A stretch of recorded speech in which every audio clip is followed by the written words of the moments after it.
में 5-6 बीएमसी अधिकारियों को तमाम वॉकर्स दौड़ा कर उनको पीट रहे हैं। किस तरह से देखते हैं वहाँ चेकिंग करने देखिए, गए थे? 2 चीज़ें हैं। ये कार्रवाइयाँ करते वक़्त जो भी लोकल है, जो इस व्यवसाय में पिछले काफ़ी सालों से है, बिल्कुल उनके ऊपर अन्याय नहीं होगा। लेकिन इल्लीगल माइग्रेंट बन के जो महाराष्ट्र में आए हैं, जो मुंबई जैसे शहरों में इल्लीगली हॉकर्स का व्यवसाय जो कर रहे हैं, बिल्कुल उनके ऊपर कार्रवाई होगी।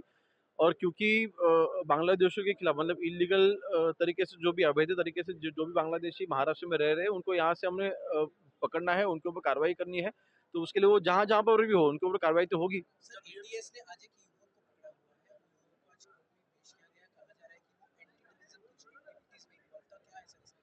देखिए, एटीएस की कार्रवाइयाँ ये इंटेलिजेंस के तौर पर होती है और इंटेलिजेंस में उनके ऊपर क्या-क्या इन्फॉर्मेशन मिली है, वो मोडस ऑपरेंडी उनकी कैसी थी, वो डिटेल्स मेरे ख्याल से वो बताना ठीक नहीं रहेगा।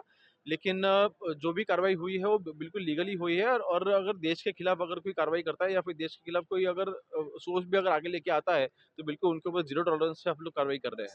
सर, आज जिस दिन फैसला लिया गया था कि जो परमिट जो है ऑटोज के वो अब नहीं देने जा रहे, उसमें कई बांग्लादेशी भी घुसपैठिए पाए गए हैं, उनका जिनको परमिट इशू किया गया है। इस पर किस तरीके से एक्शन लेंगे नहीं, सर? इसलिए मैंने कहा इल्लीगल तरीके से जो भी माइग्रेंट्स भारत में आए हैं, उनके ऊपर जो कार्रवाई हम कर रहे हैं, वो कार्रवाई करते वक़्त एक चीज़ ध्यान में आई है कि ये कोई-कोई यहाँ पे अवैध तरीके से रहने वाले बांग्लादेशी कुछ 1 साल से, कोई 40 साल से है।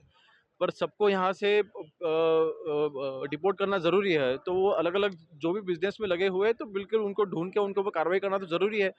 ये कार्रवाई करते वक़्त लोकल जो भी हमारे हॉकर्स के जो ओनर्स हैं, उनके ऊपर उनको तकलीफ ना हो, ये भी हम लाइक उसका भी हम ख़्याल रख रहे हैं। लेकिन बिल्कुल अगर कोई इल्लीगल माइग्रेंट यहाँ पे अगर आके अगर कोई हॉकर्स जैसा कोई अगर बिज़नेस करता है, तो उनके ऊपर बिल्कुल ये कार्रवाई तो होगी ही। अभी जी 6 लोग को कानूनी में अरेस्ट किया गया था, अलग-अलग जो धाराएँ लगाई गई हैं।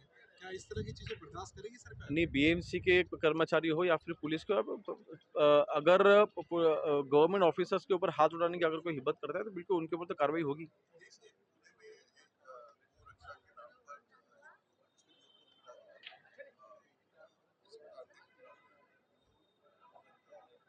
आरोप सर लगाए जा रहे हैं कि एफआईआर नहीं लिया जा रहा था। वो ऐसे नहीं, ऐसे कहा जा रहा था कि वो जो फ्लैश रहता है वो लेके जा रहे थे, फिर उसे बॉलचंदर ने उन्हें पीटा गया, इसके लिए ऐसे कोई? नहीं, इस मामले में अभी मेरे पास कोई ब्रीफ नहीं है, कोई इन्फॉर्मेशन नहीं है, लेकिन मेरे ख्याल से फ्लोर पे भी ये आज कुछ सवाल उठाया उठाया गया था। मैं इसकी इन्फॉर्मेशन लेके मैं आगे बता पाऊँगा, लेकिन जो भी होगा लीगल तरीके से कार्रवाई होगी। अगर गोमांस होगा तो बिल्कुल कार्रवाई होगी, अगर नहीं होगा तो उस तरीके से आगे बढ़ के हम कार्रवाई करेंगे।